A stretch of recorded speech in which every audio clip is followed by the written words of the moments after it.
It's Grandson of Right Thought. Welcome to the School of Marvelous Light.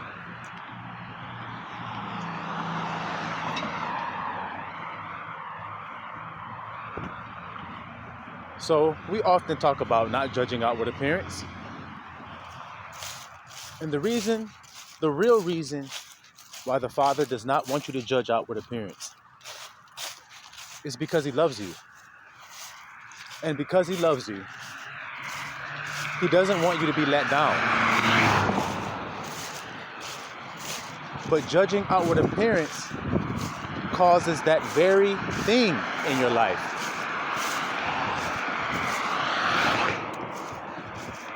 It causes all of the pain, the letdown, the broken heart.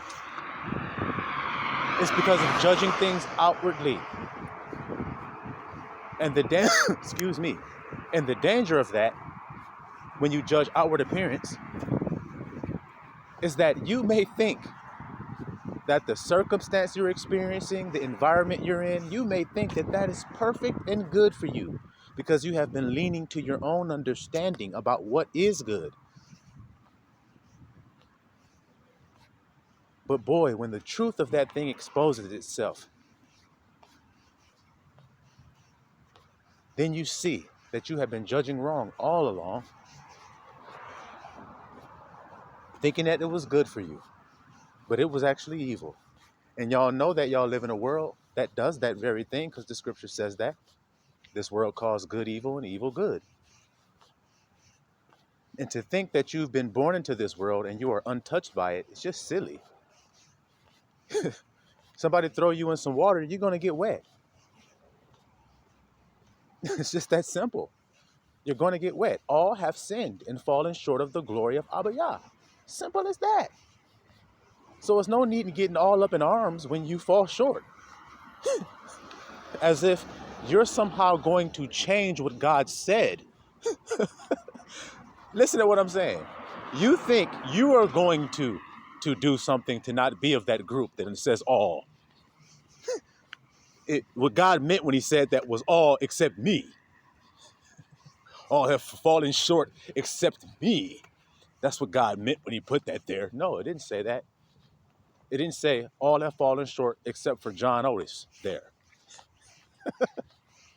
Paul Johnson, he didn't fall short. Nope, that's not what it says. All have fallen short of perfect love. And it was because of poor judgment. Simple as that. Nobody wants to take self-accountability for their own judgment that they make. They make a judgment every day and they act like they have not made it, but somebody else has made it for them. No, you've made it. No one forced you. You decided for yourself. And once everybody accepts that and sees that, then they'll humble themselves. But as long as they don't see it and refuse to look at it, then they will remain in their pride. And what is the result of having pride? A great fall come next. So then if you were wise, then you wouldn't have any pride. You would have discarded that a long time ago in preparation for the Son. Because you realize that you're only doing that so that man judge you good. God is not concerned with your outward appearance. So then why are you so concerned with it? Because you believe other people are. And they do all what they do to be seen of men. Isn't it in there? Once again, that word all. So then you get your hair done to be seen of men. Because that's part of all. You work out your body to be seen of men. Because that's part of all. You get degrees that you put up there on the wall because that's part of all. Everything. Once again, it don't say all but this. They do all that they do to be seen of men. Now, do men judge like God judge? No. So then why do you care what men see? Because you're in idolatry and you hate God, which means reject. You reject God. You reject the God that judges your heart. So you don't spend no time focused on your heart. You don't spend no time focused on what's going on in there, taking inventory on whether it's clean or not. But you clean your house. You clean your dishes before you eat off of them. You'll do all these things, but you won't clean the inside of it, your heart, which is the most important thing because that's what I was looking at. So then you should judge the same way about everything. See, because if it's true on one level, it's true on all levels. So if Abba judges my heart, then he judges the heart of any and everything. See? So then it's about time that I judge things by the heart and no longer with outward appearance. Because I've often reminded you guys, Samuel tells you how man judges and how God judges. And then he tells you which one is in error. And which one do you think is in error, man or God? What would you say? That every man be liar, but God be true? That what it say? So then we got our answers that we need over here. We got our answers. Of course men judge by sight because they have physical eyes that they trust in. That's what it is. I believe it when I see it. Okay, well then you're like the Jews that look after a sign. But we who walk by faith don't see what we hope for. We don't see it. But that don't stop me from hoping for it. You see that there? I know that the things that I see that came from something that I didn't see. So why would I ever change that with anything? It's true on one level, it's true on all levels.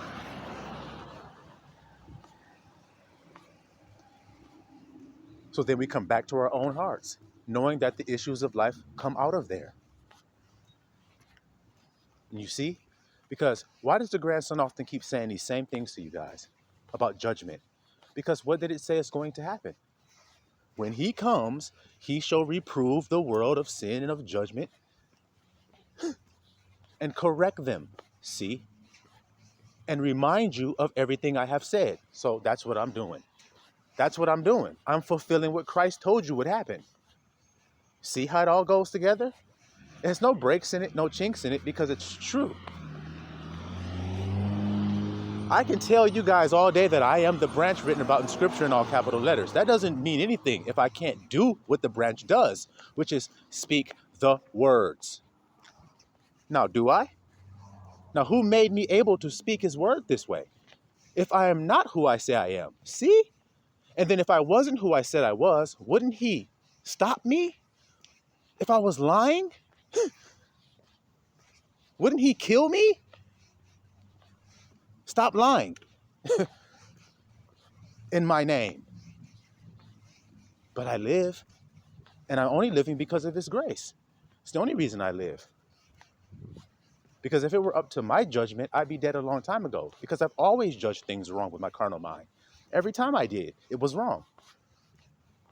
I saw something, I thought it was good for my life, it ended up not being good. Okay, well, what does that mean? I'm talking about other people and how they're all off and have issues, but look at you. Look at you. You will live with a person that you think love you that doesn't. What's wrong with your judgment then? See, because I'm judging outward appearance. It looks good to me. It feels good to me. It tastes good to me. That's what I'm looking at. I'm not looking on, it is good for me. That's not what I'm looking at. Well, then what kind of person is that? Think about it. What kind of foolishness is that to live in? Think about what I'm saying to you. You're self-inflicting death to yourself, but you're talking about other people and what they're doing to themselves? Hypocrisy. Hypocrisy. Same thing Yahushua was dealing with in his day. Everybody talking about they know the way to freedom, but ain't nobody being set free today. So what the hell going on then? Niggas just be lying. Lying. Stepping in front of people with a nice suit on. If you see a nigga with some nice ass shit on, you better be wary of him. Because Yahushua told you to be. Yahushua like, if a man follow me, he should be like me. He should look like me. He should act like me. And I'm not the type to be in front of a bunch of lights with a bunch of fancy clothes and jewelry and hair done all perfectly. Is that Yahushua? Is that the way he came? Or did he come meek and lowly and humble? So then how should his servant be looking when you see him? He should look like a humble man. He should look like the things that he has on are things that are necessary to his day, not things that are just superfluous and extra that he don't need, but sufficient to the day. And that shows his humility, not what he says with his mouth.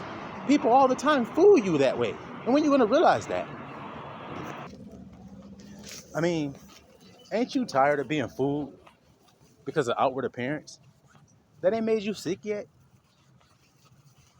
I mean, haven't you been watching the show now that you know the truth? Haven't you been watching the people go along like a circus, trying to convince men that there's something, as if men's judgment will determine whether they go to heaven or not? They're going to stand before Abba at the end. Yes, I had 5 million followers on Twitter, and they all said I was a good person. But I don't say that. So the 5 million subscribers that told you you were good, what did it amount to in your life? See what I'm trying to describe? How things aren't always what they seem, but y'all think it is? It's always what it seems. No, it's not. There's a thing called quality over quantity. And I'll tell you the truth. I would rather eat one real apple, organic, natural apple, than 10 GMO apples. Because though they both look good on the outside, and actually the GMO may even look even more perfect and better on the outside, I know that one ain't got nothing on the inside of it. I know that. So give me that one, and the whole world will go get that 10 GMOs and think that they got something good because it looks good. And y'all see this across everything because, like I said, true on one level, true on all. So you go get a car, the engine is, let's get a good word, it's destroyed, man. It's no good. But the outside is perfect. So you're telling me that you're going to buy that car because it looked good on the outside, even though it ain't worth a shit on the engine? That's what you're telling me? Well, then that same thing with everything else in life. Judge it right so that you get the proper results instead of driving around feeling good, flying on the freeway, then all of a sudden it shuts off in the middle of the winter with you and your friends in it. Now you're stranded. But it looked nice as hell on the outside, got the rim shining and everything.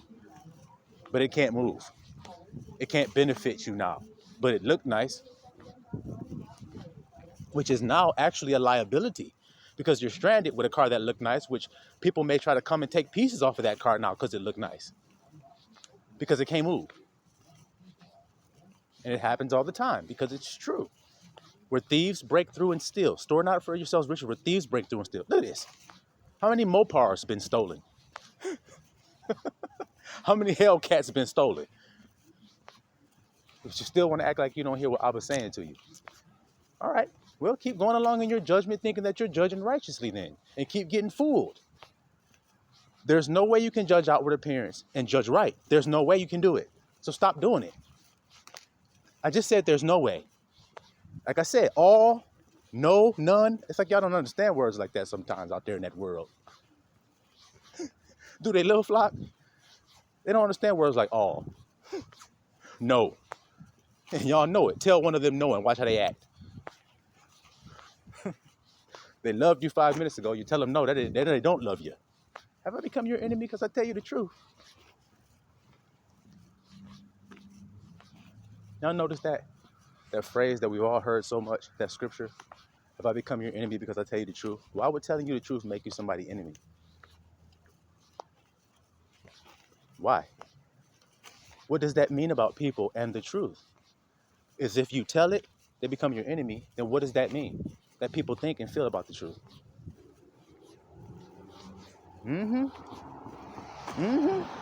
Now you're seeing the real world you've been living in. Now you're starting to see it. Now you're starting to understand it. That's the real world. A world full of people that hate the Most High. A world full of people that hate the truth. They are scared to death of hearing the truth about themselves. So they decorate it up, like he said, so that people think it's good because they know that God don't see it like that. Well, maybe if I could fool people, I'll still feel good. What does it profit you to fool people? They're not your judge. It's like going to court for a crime, murder, going to do life. And you have fooled everybody. Even the prosecutor you fooled, but you didn't fool the judge. Even the prosecutor who's prosecuting you is struggling because he's confounded by you. You fooled him. You see that? Hey, sis.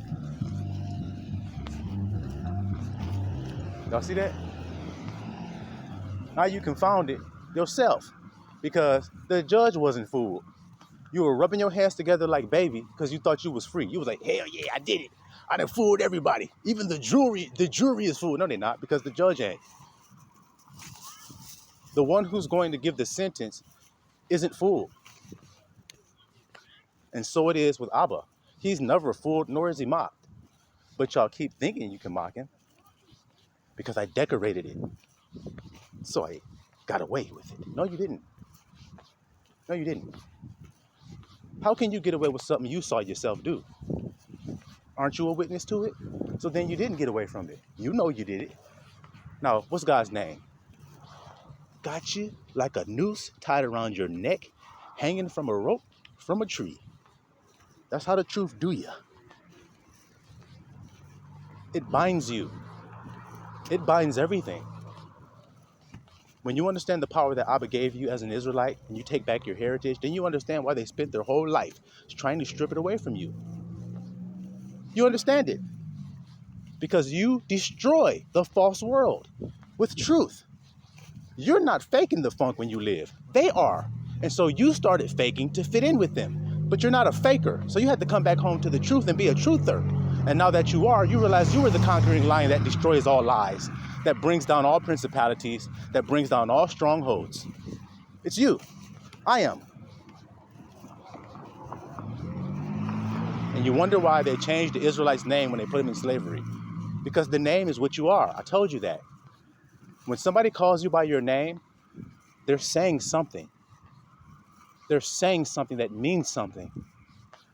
To the Israelite, now I don't know how the Gentiles do it, but that's how Israelites name their children. They name them with a meaning, so that when they call the child something, it means something. Not some meaningless ass name that don't mean a damn thing. So that's why they took your name in slavery. No, he's not going to be called I am praised. He's not going to be called I am salvation. It's not going to be called that anymore. You're going to be called by some stupid ass Gentile tongue ass name that I made up called Toby. Toby don't save, do he? Toby's not the name that saves us. So see what I'm trying to explain to you? Let me give you some meaningless name to call upon so that you be a meaningless person. But now when you see the truth, you see how you're breaking through all the strongholds because nobody can deny it. I love speaking the truth to power. And you know why? Because nobody can stand against me. And if they can, where they at then? Because I've been doing this for years and not one person has stepped forward to challenge what I've said. Even all of the things I bring out about the branch, nobody has stepped forward to challenge me about it because they can't. They cannot. Their doctrine, it fails to the truth. They think they know something, but they got holes in it. But when I say what I say, it don't have no holes in it. So which one is true and which one ain't? I tell you right now, you want to go get some water out of a well, you better take a bucket that ain't got no holes in the bottom of it. Or you may just go to the well with a bucket that got a hole in it, and by the time you get back with that water, it's empty because it's spilled out on the way.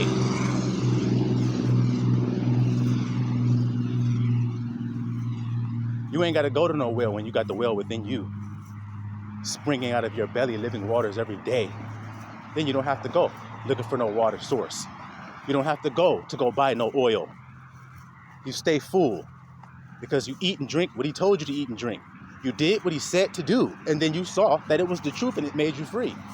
He who keep my saying, I will liken him to a man that built his house and founded it upon a solid rock. So he built his life and his body and everything off of the foundational teachings of Christ.